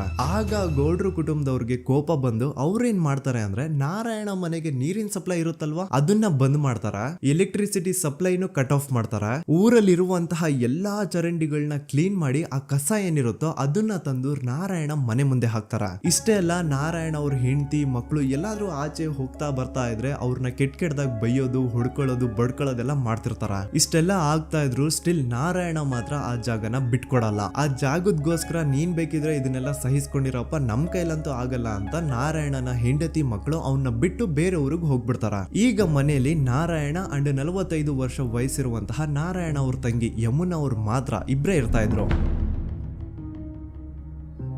ಸೊ ಒಂದೊಳ್ಳೆ ಅವಕಾಶ ನೋಡ್ಕೊಂಡು 21 ಸೆಪ್ಟೆಂಬರ್ 2012 ಮನೆಯಲ್ಲಿ ನಾರಾಯಣ ಹಾಗೂ ಯಮುನಾ ಇರ್ಬೇಕಾದ್ರೆ ಯಾರೋ ಮನೆ ಒಳಗಡೆ ನುಗ್ಗಿ ನಾರಾಯಣನ್ಗೆ ಹೊಡೆದು ಯಮುನಾಗೂ ಸಹ ಹೊಡೆದು ನಂತರ ಅವಳು ಮಾಡಿ ದೆನ್ ನಾರಾಯಣ ಹಾಗೂ ಯಮುನನ ತಲೆನ ಒಂದು ರುಬ್ಬೋ ಗುಂಡಿಂದ ಚಚ್ಚಿ ಸಾಯಿಸ್ಬಿಡ್ತಾರ. ಈ ಕೊಲೆ ಆಗಿದ್ದು ಕಳ್ಳತನಗೋಸ್ಕರ ಅಂತ ಪೊಲೀಸ್ ಅವರು ತಮ್ಮ ರಿಪೋರ್ಟ್ ಅಲ್ಲಿ ಬರೀತಾರ. ಆದ್ರೆ ಪಾಯಿಂಟ್ ಏನ್ ಗೊತ್ತಾ, ಆ ಮನೇಲಿ ಒಂದ್ ಸ್ವಲ್ಪನೂ ಹಣ ಆಗ್ಲಿ ಅಥವಾ ಬಂಗಾರ ಆಗ್ಲಿ ಕಳ್ಳತನ ಆಗಿರಲ್ಲ. ಕಳ್ಳತನ ಆಗಿರೋದು ಕೇವಲ ಆ ಮೇನ್ ರೋಡ್ ಅಲ್ಲಿ ಇದ್ದಂತಹ ಪ್ರಾಪರ್ಟಿ ಪೇಪರ್ಸ್. ಎಂತ ಕೋಇನ್ಸಿಡೆನ್ಸ್ ನೋಡಿ, ಯಾವ ಒಂದು ಜಮೀನಿನ ಪತ್ರ ನಾರಾಯಣ ಮನೆಯಿಂದ ಕಳ್ಳತನ ಆಗಿದ್ವೋ ಅದೇ ಒಂದು ಜಮೀನಲ್ಲಿ 10 ವರ್ಷ ಆದ ನಂತರ ಒಂದು ದೊಡ್ಡ ಹೋಟೆಲ್ ಸ್ಥಾಪನೆ ಆಗುತ್ತೆ ಅಂಡ್ ಆ ಹೋಟೆಲ್ ನ ಇನಾಗ್ರೇಷನ್ ಗೆ ಚಿಕ್ಕ ಗೌಡ್ರು ಬರ್ತಾರ. ಸೊ ಈಗೇನು ನಾರಾಯಣ ಹಾಗೂ ಯಮುನನ ಕೊಲೆ ಆಗಿದ್ಯೋ ಇದಾಗಿದ್ದು 20 ದಿನ ಆದ್ಮೇಲೆ ಸೌಜನ್ಯ ಜೊತೆ ಅಂತ ನಿರ್ದಯ ಘಟನೆ ಆಗಿದ್ದು. ಸೊ ಪೊಲೀಸ್ ಅವರು ಸೌಜನ್ಯ ಕೇಸಲ್ಲಿ ಸಂತೋಷ್ ರಾವ್ನ ಫಿಟ್ ಮಾಡೋದಲ್ದೆ ಈ ಒಂದು ನಾರಾಯಣ ಹಾಗೂ ಯಮುನಾ ಕೇಸಲ್ಲೂ ಸಹ ಸಂತೋಷ್ ರಾವ್ನೆ ಫಿಟ್ ಮಾಡಿರ್ತಾರ. ಇಲ್ಲಿ ಡೇಟ್ಸ್ ನ ಸ್ವಲ್ಪ ನೆನ್ಪಿಟ್ಕೊಳ್ಳಿ. ನಾರಾಯಣ ಹಾಗೂ ಯಮುನನ ಕೊಲೆ ಆಗಿದ್ದು 21 ಸೆಪ್ಟೆಂಬರ್ 2012 ಅಂಡ್ ಸಂತೋಷ್ ರಾವ್ ಧರ್ಮಸ್ಥಳ ಬಂದಿದ್ದು 9 ಅಕ್ಟೋಬರ್ 2012, 20 ದಿನ ಆದ್ಮೇಲೆ. ಸೊ ನಾರಾಯಣ ಹಾಗೂ ಯಮುನನ ಕೊಲೆ ಆದಾಗ ಊರಲ್ಲೇ ಇಲ್ದೆ ಎಲ್ಲೋ ಶೃಂಗೇರಿಯಲ್ಲಿ ಯಾವುದೋ ಒಂದು ಹೋಟೆಲ್ ಅಲ್ಲಿ ಕೆಲಸ ಮಾಡ್ತಿದ್ದಂತಹ ಸಂತೋಷ್ ರಾವ್ ಹೇಗೆ ಈ ಒಂದು ಕೇಸಲ್ಲಿ ಆರೋಪಿ ಆಗ್ತಾನೆ? ಸೊ ಇದೇ ಒಂದು ಪಾಯಿಂಟ್ ನ ನೋಟಿಸ್ ಮಾಡಿ ಗಿರೀಶ್ ಮುಟ್ಟಣ್ಣನವರು ಧರ್ಮಸ್ಥಳಕ್ಕೆ ಬಂದು ಸಂತೋಷ್ ನ ಲಾಯರ್ ಜೊತೆ ಡಿಸ್ಕಸ್ ಮಾಡ್ತಾರ. ದೆನ್ ಫೈನಲಿ ಏನೋ ತಪ್ಪು ಮಾಡದೆ ಸುಳ್ಳು ಆರೋಪಗಳಿಂದ ಕರಪ್ಟ್ ಪೊಲೀಸ್ ಆಫೀಸರ್ಸ್ ನ ಮಿಸ್ಲೀಡಿಂಗ್ ಇನ್ವೆಸ್ಟಿಗೇಷನ್ ಇಂದ ಸಂತೋಷ್ ರಾವ್ ತನ್ನ ಜೀವನದ 8-10 ವರ್ಷನ ಜೈಲಲ್ಲಿ ಕಳೆದು ಫೈನಲಿ ರಿಲೀಸ್ ಆಗ್ತಾನೆ. ಒಂಥರ ಈ ಕೇಸಿಂದ ಸಂತೋಷ್ ರಾವ್ನ ಇಡೀ ಲೈಫ್ ಸ್ಪಾಯ್ಲ್ ಆಗೋಯ್ತು. ಈಗ ಸಂತೋಷ್ ರಾವ್ ರಿಯಲ್ ಆರೋಪಿ ಅಲ್ಲ ಅಂತ ಕೋರ್ಟ್ ಅಲ್ಲಿ ಪ್ರೂವ್ ಆಯ್ತು. ಹಾಗಿದ್ರೆ ರಿಯಲ್ ಆರೋಪಿ ಯಾರು? ಪೊಲೀಸ್ ಅವರು ಯಾಕೆ ಕೇಸಲ್ಲಿ ಇಷ್ಟೊಂದು ಅನ್ಫೇರ್ ಇನ್ವೆಸ್ಟಿಗೇಷನ್ ಮಾಡಿದ್ರು? ಯಾರ ರಿಯಲ್ ಹೆಸರನ್ನ ಮುಚ್ಚಿಡ್ಲಿಕ್ಕೆ ಪೊಲೀಸ್ ಆಫೀಸರ್ಸ್ ಈ ಒಂದು ಕೇಸಲ್ಲಿ ಸಂತೋಷ್ ರಾವ್ನ ಸಿಗ್ಹಾಕ್ಸಿದ್ರು? ಇದೆಲ್ಲ ಥಿಂಕ್ ಮಾಡ್ತಾ ಹೋದ್ರೆ ನೋಡಿ ಆ ಊರಲ್ಲಿ ಆ ಪೊಲೀಸ್ ಆಫೀಸರ್ಸ್ಗೆ ಲಂಚ ಕೊಡೋಷ್ಟು, ಒಂದು ಪೊಲೀಸ್ ಇನ್ವೆಸ್ಟಿಗೇಷನ್ ನ ಸ್ಟಾಪ್ ಮಾಡೋಷ್ಟು ಅಥವಾ ಇನ್ವೆಸ್ಟಿಗೇಷನ್ ನ ಮಿಸ್ಲೀಡ್ ಮಾಡೋಷ್ಟು ಇನ್ಫ್ಲುಯೆನ್ಸ್ ಆಗ್ಲಿ, ಪವರ್ ಆಗ್ಲಿ ಅಥವಾ ಮನಿ ಆಗ್ಲಿ ಊರಿನ ಗೌಡ್ರು ಹತ್ರ ಮಾತ್ರ ಇದ್ದಿದ್ದು. ಸೊ ಈಗ ಸಂಶಯದ ಮುಳ್ಳು ಗೌಡ್ರು ಕಡೆ ತಿರುಗುತ್ತಾ ನೋಡಿ. ಪೊಲೀಸ್ ಅವರು ಸುಮ್ನೆ ಸಂತೋಷ್ ರಾವ್ನ ನಾರಾಯಣ ಹಾಗೂ ಯಮುನಾ ಕೇಸಲ್ಲಿ ಫಿಟ್ ಮಾಡಿದ್ರು. ಈಗ ಆ ಒಂದು ಕೊಲೆ ಪ್ರಕರಣಕ್ಕೂ ಸಂತೋಷ್ ರಾವ್ಗೂ ಏನು ಸಂಬಂಧನೇ ಇರಲಿಲ್ಲ. ಹಂಗೆ ಥಿಂಕ್ ಮಾಡಿ ನಾರಾಯಣ ಸತ್ರೆ ಅಥವಾ ಅವನ ತಂಗಿ ಯಮುನಾ ಸತ್ರೆ ಯಾರಿಗ ಅಡ್ವಾಂಟೇಜ್ ಆಗುತ್ತೆ? ಊರಿನ ಗೌಡ್ರಿಗೆ, ಯಾಕಂದ್ರೆ ಅವ್ರಿಗೆ ಜಮೀನ್ ಸಿಗುತ್ತಾ. ಸೊ ಈಗ ನಾರಾಯಣ ಹಾಗೂ ಯಮುನಾ ಕೇಸಲ್ಲಿ ಸಂತೋಷ್ ರಾವ್ ಆರೋಪಿ ಅಲ್ಲ ಅಂತ ಪ್ರೂವ್ ಆದ್ಮೇಲೆ ಹಾಗಿದ್ರೆ ಆ ಕೊಲೆ ಮಾಡ್ದವ್ರು ಯಾರು ಅಂತ ಹಾಗೆ ಥಿಂಕ್ ಮಾಡಿದ್ರೆ ಗಿರೀಶ್ ಮುಟ್ಟಣ್ಣನವರಿಗೆ ಆ ಊರಿನ ಗೌಡ್ರ ಮೇಲೆ ಡೌಟ್ ಬರುತ್ತೆ. ಅದೇ ಒಂದು ಡೌಟ್ ಅಲ್ಲಿ ಗಿರೀಶ್ ಮುಟ್ಟಣ್ಣನವರು ಮಹೇಶ್ ತಿಮ್ರೊಡ್ಡಿ ಅಂತ ಇನ್ನೊಬ್ರ ಜೊತೆ ಸೇರ್ಕೊಂಡು ಈ ಹಿಂದೆ ಆ ಒಂದು ಊರಲ್ಲಿ ಆ ಧರ್ಮಸ್ಥಳದಲ್ಲಿ ಈ ಊರಿನ ಗೌಡ್ರು ಯಾವ್ದ್ಯಾವ್ದೆಲ್ಲ ಕ್ರೈಮ್ಗಳು ಮಾಡಿದಾರೆ ಅಂತ ಊರಿನ ಜನರಿಂದ ತಿಳ್ಕೊತಾರ. ನಂತರ ಆ ಊರಿನ ಜನ ಯಾವ್ದ್ಯಾವ್ದೆಲ್ಲ ಮ್ಯಾಟರ್ಸ್ ಹೇಳಿದ್ರು ಆ ಕೇಸ್ ಫೈಲ್ಸ್ ನೆಲ್ಲ ತಿರುಗಿಸಿ ಮುರುಗಿಸಿ ನೋಡಿದಾಗ ನೀವು ನಂಬಲ್ಲ, ಸೌಜನ್ಯ ಕೇಸ್ ಏನೇನು ಅಲ್ಲ, ಅದಕ್ಕಿಂತ ಭೀಕರ ಕೊಲೆಗಳು ಧರ್ಮಸ್ಥಳದಲ್ಲಿ ಆಗಿವೆ ಅಂಡ್ ಎಲ್ಲಾ ಕೊಲೆಗಳ ಹಿಂದೆ ಗೌಡ್ರು ಕುಟುಂಬದ್ದೇ ಕೈ ಇದೆ ಅಂತ ಎದ್ದು ಕಾಣಿಸುತ್ತೆ. 1977 ವೇದಾವಲ್ಲಿ ಕೇಸ್. ಧರ್ಮಸ್ಥಳ ಹತ್ತಿರ SDM ಪ್ರೈಮರಿ ಅಂಡ್ ಹೈಸ್ಕೂಲ್ ಅಂತ ಒಂದು ಸ್ಕೂಲ್ ಇರುತ್ತೆ ಅಂಡ್ ಈ ಒಂದು ಪ್ರೈವೇಟ್ ಸ್ಕೂಲ್ ಬೇರೆ ಯಾರ್ದು ಅಲ್ಲ, ಆ ಗೌಡ್ರು ಕುಟುಂಬದ. ಈ ಸ್ಕೂಲ್ ಅಲ್ಲಿ 1977 ಅಲ್ಲಿ ವೇದಾವಲ್ಲಿ ಅಂತ ಒಬ್ರು ಟೀಚರ್ ವರ್ಕ್ ಮಾಡ್ತಿರ್ತಾರ. ವೇದಾವಲ್ಲಿ ಆ ಟೀಚರ್ ಜಾಬ್ಗೆ ತುಂಬಾನೇ ಓವರ್ ಕ್ವಾಲಿಫೈಡ್. ಅವರ ಕ್ವಾಲಿಫಿಕೇಶನ್ಸ್ ನ ಗಮನದಲ್ಲಿ ಇಟ್ಕೊಂಡ್ರೆ ಅವ್ರಿಗೆ HM ಅಥವಾ ಪ್ರಿನ್ಸಿಪಲ್ ನ ಪೋಸ್ಟ್ ಸಿಗ್ಬೇಕು. ಆದ್ರೂ ಸಹ ವೇದಾವಲ್ಲಿ ಆಸ್ ಎ ಟೀಚರ್ ಆಗಿನೇ ಕೆಲಸ ಮಾಡ್ಕೊಂಡು ಹೋಗ್ತಿರ್ತಾರ. ಒಮ್ಮೆ ಏನಾಗುತ್ತೆ, ಸ್ಕೂಲ್ ಅಲ್ಲಿ ಪ್ರಿನ್ಸಿಪಲ್ ನ ಪೋಸ್ಟ್ ಖಾಲಿ ಆಗುತ್ತೆ ಅಂಡ್ ಆ ಒಂದು ಪೋಸ್ಟ್ ಗೆ ಎಲ್ರು ಏನ್ ಅನ್ಕೊಳ್ತಾರೆ, ವೇದಾವಲ್ಲಿನೇ ಸೆಲೆಕ್ಟ್ ಮಾಡೋದು ಅಂತ. ಆದ್ರೆ ವೇದಾವಲ್ಲಿಯ ಕ್ಯಾಸ್ಟ್ ಬೇರೆ ಇದೆ ಅನ್ನೋ ಒಂದೇ ಒಂದು ಕಾರಣಕ್ಕೆ ಆ ಪ್ರಿನ್ಸಿಪಲ್ ನ ಪೋಸ್ಟ್ ವೇದಾವಲ್ಲಿಗೆ ಸಿಗದೆ ಬೇರೆ ಯಾರನ್ನೋ ತಂದು ಕೂರಿಸ್ಬಿಟ್ಟಿರ್ತಾರ. ಇದರಿಂದ ಟೀಚರ್ ವೇದಾವಲ್ಲಿಗೆ ತುಂಬಾ ಕೋಪ ಬಂದು ಅವ್ರ ಸ್ಕೂಲ್ ಮುಂದೆ ಪ್ರೊಟೆಸ್ಟ್ ಮಾಡೋದ್ ಸ್ಟಾರ್ಟ್ ಮಾಡ್ತಾರ ಅಂಡ್ ಈ ವಿಷಯ ಸ್ಕೂಲ್ ನ ಓನರ್ಸ್ ಗೆ ಇಷ್ಟ ಆಗಲ್ಲ. ಸೊ ಅವರು ಆ ಕೋಪನ ಹಾಗೆ ಮನ್ಸಲ್ಲಿ ಇಟ್ಕೊಂಡಿರ್ತಾರ. ಒಮ್ಮೆ ಏನಾಗುತ್ತೆ, ಸ್ಕೂಲ್ ರಜೆ ಇರುತ್ತೆ, ವೇದಾವಲ್ಲಿ ಮನೇಲಿ ಇರ್ತಾರ ಅಂಡ್ ಅವ್ರ ಹಸ್ಬೆಂಡ್ ಡಾಕ್ಟರ್ ಅರಳೆ ಅವ್ರಿಗೆ ಯಾವ್ದೋ ಬೇರೆ ಊರಲ್ಲಿ ಒಂದು ಕಾಲೇಜಲ್ಲಿ ಸೆಮಿನಾರ್ ಏನೋ ಇರುತ್ತೆ. ಸೊ ಅವರು ಅಲ್ಲಿಗೆ ಹೋಗಿರ್ತಾರೆ. ಈಗ ಮನೇಲಿ ಇರೋದು ವೇದಾವಲ್ಲಿ ಒಂದೇ. ಇದೇ ಒಂದು ಅವಕಾಶನ ನೋಡ್ಕೊಂಡು ಯಾರೋ ವೇದಾವಲ್ಲಿ ಅವ್ರ ಮನೆಗೆ ನುಗ್ಗಿ ವೇದಾವಲ್ಲಿಗೆ ಹೊಡೆದು ನಂತರ ಅವ್ರನ್ನ ಜೀವಂತವಾಗಿ ಸುಟ್ಬಿಡ್ತಾರ. ಸ್ವಲ್ಪ ಹೊತ್ತು ನಂತರ ರಾತ್ರಿ ಆಗ್ತಿದ್ದಂಗೆ ಡಾಕ್ಟರ್ ಅರಳೆ ಅವರು ಮನೆಗೆ ವಾಪಸ್ ಬರ್ತಾರೆ ಅಂಡ್ ಮನೆ ಒಳಗಡೆ ಬಂದ್ ನೋಡಿದ್ರೆ ವೇದಾವಲ್ಲಿ ಅವರು ಸತ್ ಹೋಗಿ ಅವರ ಬಾಡಿ ಸುಟ್ ಹೋಗಿ ನೆಲದ ಮೇಲೆ ಬಿದ್ದಿದೆ. ಹೆಂಡತಿನ ಕಳ್ಕೊಂಡಿರುವಂತಹ ದುಃಖನ ಸೈಡ್ಗೆ ಇಟ್ಟು ಡಾಕ್ಟರ್ ಅರಳೆ ಅವರು ಮೊದ್ಲು ಪೊಲೀಸ್ ಸ್ಟೇಷನ್ಗೆ ಹೋಗ್ಬಿಟ್ಟು ನಮ್ ಮನೆಗೆ ನಾನು ಇಲ್ದೇ ಇರುವಂತಹ ಸಮಯನ ನೋಡ್ಕೊಂಡು ಯಾರೋ ಮನೆ ಒಳಗಡೆ ನುಗ್ಗಿ ನನ್ನ ಹೆಂಡತಿನ ಹೊಡೆದು ನಂತರ ಅವಳನ್ನ ತುಂಬಾ ಭೀಕರವಾಗಿ ಸಾಯಿಸಿದರೆ ಅಂತ ಪೊಲೀಸ್ ಅವ್ರಿಗೆ ರಿಪೋರ್ಟ್ ಕೊಡಕ್ ಹೋದ್ರೆ ಅಲ್ಲಿ ಪೊಲೀಸ್ ಅವರು ಉಲ್ಟಾ ಡಾಕ್ಟರ್ ಅರಳೆ ಮೇಲೆನೆ FIR ಬರ್ದು ನೀನೇ ನಿನ್ ಹೆಂಡತಿನ ಸಾಯಿಸಿದ್ಯಾ, ನಾಟಕ ಮಾಡಬೇಡ ಅಂತ ಅವ್ರನ್ನೇ ಅರೆಸ್ಟ್ ಮಾಡ್ಬಿಡ್ತಾರ. ನಂತರ 2-3 ವರ್ಷ ಜೈಲಲ್ಲೇ ಇದ್ದು ಡಾಕ್ಟರ್ ಅರಳೆ ಅವರು ತಮ್ಮ ಫ್ರೆಂಡ್ಸ್ ಅಂಡ್ ಫ್ಯಾಮಿಲಿ ಮೂಲಕ ಎವಿಡೆನ್ಸ್ ನೆಲ್ಲ ಕಲೆಕ್ಟ್ ಮಾಡಿಸಿ ತಾನ ಕೊಲೆನ ಮಾಡಿಲ್ಲ, ತಾನ್ ತನ್ನ ಹೆಂಡತಿನ ಸಾಯಿಸಿಲ್ಲ ಅಂತ ಕೋರ್ಟ್ ಅಲ್ಲಿ ಪ್ರೂವ್ ಮಾಡ್ಕೊಂಡು ಜೈಲಿಂದ ರಿಲೀಸ್ ಆಗ್ತಾರ. ಸೊ ಈಗ ಡಾಕ್ಟರ್ ಅರಳೆ ಅವರು ಈ ಒಂದು ಕ್ರೈಮ್ ನ ಮಾಡಿಲ್ಲ ಅಂತಂದ್ರೆ ವೇದಾವಲ್ಲಿನ ಅಷ್ಟು ಭೀಕರವಾಗಿ ಸಾಯಿಸಿದವ್ರು ಯಾರು, ಈ ವಿಷಯ ಇವತ್ತಿನವರೆಗೂ ಗೊತ್ತಾಗಿಲ್ಲ. 1986 ಅಲ್ಲಿ ನಡೆದಂತಹ ಪದ್ಮಲತಾ ಕೇಸ್. ಪದ್ಮಲತಾ ಅವ್ರ ತಂದೆ ಕಮ್ಯುನಿಸ್ಟ್ ಪಾರ್ಟಿನ ಲೀಡರ್ ಇರ್ತಾರೆ. ಅವ್ರ ರಿಯಲ್ ನೇಮ್ ಏನು ಅಂತ ನಮಗ್ ಗೊತ್ತಾಗಿಲ್ಲ, ಬಟ್ ಈ ವಿಡಿಯೋದಲ್ಲಿ ಅವ್ರ ಹೆಸರು ಲಕ್ಷ್ಮಣ್ ಅಂತ ಅನ್ಕೊಳ್ಳಿ. ಸೊ ಕಮ್ಯುನಿಸ್ಟ್ ಪಾರ್ಟಿನ ಲೀಡರ್ ಇರುವಂತಹ ಲಕ್ಷ್ಮಣ್ ಅವ್ರಿಗೆ ಊರಲ್ಲಿ ತುಂಬಾನೇ ಸಪೋರ್ಟ್ ಇರುತ್ತೆ, ಊರಿನ ಜನರ ಫೇವ್ರೇಟ್ ಇರ್ತಾರೆ ಇವರು. ಅಂಡ್ ಅದೇ ವರ್ಷ ಅಂದ್ರೆ 1986 ಅಲ್ಲಿ ಪಂಚಾಯತ್ ಎಲೆಕ್ಷನ್ ಬೇರೆ ಇರುತ್ತೆ ಅಂಡ್ ಎಲ್ರಿಗೂ ಗೊತ್ತಿತ್ತು ಲಕ್ಷ್ಮಣೆ ಗೆಲ್ಲೋದು ಅಂತ. ಆ ಪಂಚಾಯತ್ ಎಲೆಕ್ಷನ್ ಅಲ್ಲಿ ಲಕ್ಷ್ಮಣ್ಣ ಆಪೋಸಿಟ್ ಗೌಡ್ರಿಗೆ ತುಂಬಾ ಬೇಕಾಗಿರೋರು ಒಬ್ರು ನಿಂತಿರ್ತಾರ ಅಂಡ್ ಅವ್ರಿಗೂ ಗೊತ್ತಿತ್ತು ಎಲೆಕ್ಷನ್ ಏನಾದ್ರು ಆದ್ರೆ ಲಕ್ಷ್ಮಣ ಎಲೆಕ್ಷನ್ ಅಲ್ಲಿ ಗೆಲ್ಲೋದು ಅಂತ. ಸೊ ಎಲ್ಲಿ ಸೋತೋಗ್ಬಿಡ್ತೀವೋ ಅನ್ನೋ ಭಯಕ್ಕೆ ಆ ಗೌಡ್ರು ಕಡೆ ಅವ್ರು ಏನ್ ಮಾಡ್ತಾರೆ, ಲಕ್ಷ್ಮಣ್ಣ ಅಪ್ರೋಚ್ ಮಾಡಿ ಮುಚ್ಕೊಂಡು ಈ ಪಂಚಾಯತ್ ಎಲೆಕ್ಷನ್ ಅಲ್ಲಿ ನಿನ್ ನಾಮಿನೇಷನ್ ನ ಕ್ಯಾನ್ಸಲ್ ಮಾಡು ಅಂತ ವಾರ್ನಿಂಗ್ ಕೊಡ್ತಾರ. ಆದ್ರೆ ಲಕ್ಷ್ಮಣ್ ಅವರು ಅಂಜದೆ ನೀವ್ ಏನ್ ಮಾಡ್ತಿರೋ ಮಾಡ್ಕೊಳ್ರಿ, ಆದ್ರೆ ನಾನ್ ಮಾತ್ರ ನಾಮಿನೇಷನ್ ನ ಕ್ಯಾನ್ಸಲ್ ಮಾಡಲ್ಲ ಅಂತ ಆ ಗೌಡ್ರು ಕುಟುಂಬನ ಎದುರು ಹಾಕೋತಾರ. ದೆನ್ ಎಂತ ಕೋಇನ್ಸಿಡೆನ್ಸ್ ನೋಡಿ, ನೆಕ್ಸ್ಟ್ ಡೇನೆ ಲಕ್ಷ್ಮಣ್ ಅವ್ರ ಮಗಳು ಪದ್ಮಲತಾ ಕಿಡ್ನಾಪ್ ಆಗ್ತಾಳ. ಸುಮಾರು 56 ದಿನ ಅವಳನ್ನ ಯಾರೋ ಕಿಡ್ನಾಪ್ ಮಾಡ್ತಾರೆ ಅಂಡ್ ಆ 56 ದಿನ ಡೈಲಿ ಅವಳನ್ನ ಶೋಷಣೆ ಕೂಡ ಮಾಡ್ತಾರ. ನಂತರ 56 ದಿನ ಆದ್ಮೇಲೆ ಪದ್ಮಲತನ ಬಾಡಿ ನೇತ್ರಾವತಿ ನದಿಲಿ ತೇಲ್ತಾ ಸಿಗುತ್ತಾ. ಆಸ್ ಎಕ್ಸ್ಪೆಕ್ಟೆಡ್ ಈ ಕೇಸಲ್ಲೂ ಪೊಲೀಸ್ ಅವ್ರ ಕಡೆಯಿಂದ ಪ್ರಾಪರ್ ಇನ್ವೆಸ್ಟಿಗೇಷನ್ ಆಗಲ್ಲ ಅಂಡ್ ಯಾರ್ ಪದ್ಮಲತನ ಕಿಡ್ನಾಪ್ ಮಾಡಿದ್ರು, ಯಾರು ಅವಳನ್ನ 15 ದಿನವರೆಗೂ ಶೋಷಣೆ ಮಾಡಿ ನಂತರ ಅವಳನ್ನ ಅಷ್ಟು ಭೀಕರವಾಗಿ ಸಾಯಿಸಿದ್ರು ಅಂತ ಇವತ್ತಿನ ದಿನದವರೆಗೂ ಗೊತ್ತಾಗಿಲ್ಲ. ಮತ್ತೆ ನಮಗೆ ಗೊತ್ತಾದದು 22ಕ್ಕೆ ಸ್ಕೂಲ್ ಡೇ 56 ದಿನ ಕಳೆದು ಹೊಳೆಯಲ್ಲಿ ಹೆಣ ಉಂಡು ಅಂತ ಕೇಳಿ ಪೊಲೀಸಿನವರು ಬರುವಾಗ ಬಂದು ಹೇಳುವಾಗ ನಮಗೆ ಗೊತ್ತಾದ. ಅವರು ನನ್ನನ್ನು ಕರ್ಕೊಂಡೋಗಿ ಅಲ್ಲಿ ಹೋಗಿವೆ.